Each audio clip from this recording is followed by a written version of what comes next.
दिलवा के दर्दी आई सहल न जाला, तोहरा बिना अब कहूँ मन ना लगाला।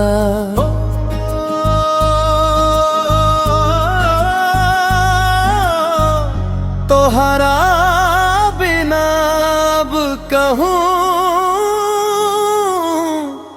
मन ना लगाला।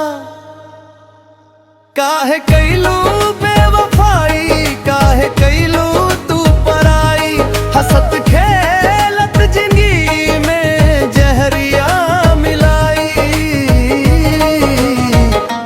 काहे कैलू बेवफाई, काहे कैलू तू पराई, हंसत खेलत जिंदगी में जहरिया मिलाई। जानू हो, जानू हो, कैलू तू कैसन कमाई, प्यार के बदले में बस आंसू ही पाई।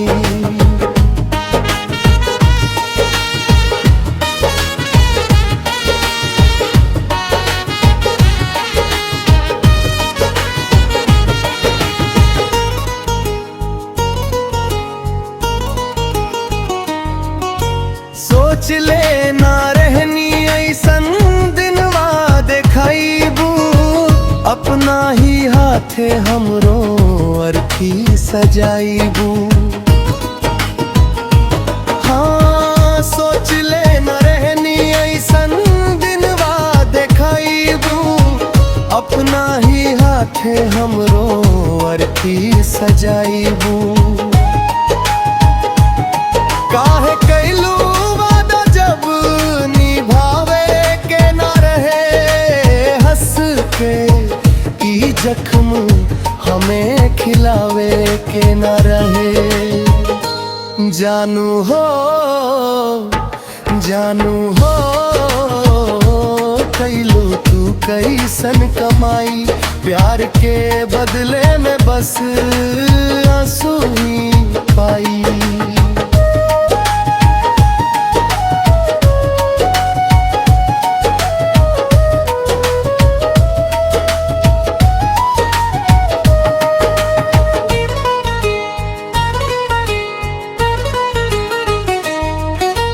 रोता ई दिल, रोता सारा जमाना, झूठ रहे तो हर कसम और बहाना। रोता ई दिल, रोता सारा जमाना, झूठ रहे तो हर कसम और बहाना। अब ता चैन हम पाए, चाहतानी दूर लौट के ना आए। जानू हो, जानू हो,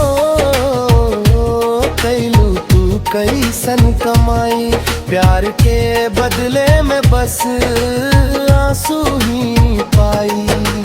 दिलवा के दर्दी आई सहल ना जाला, तोहरा बिना अब कहूँ मन ना लगाला, मन ना लगाला।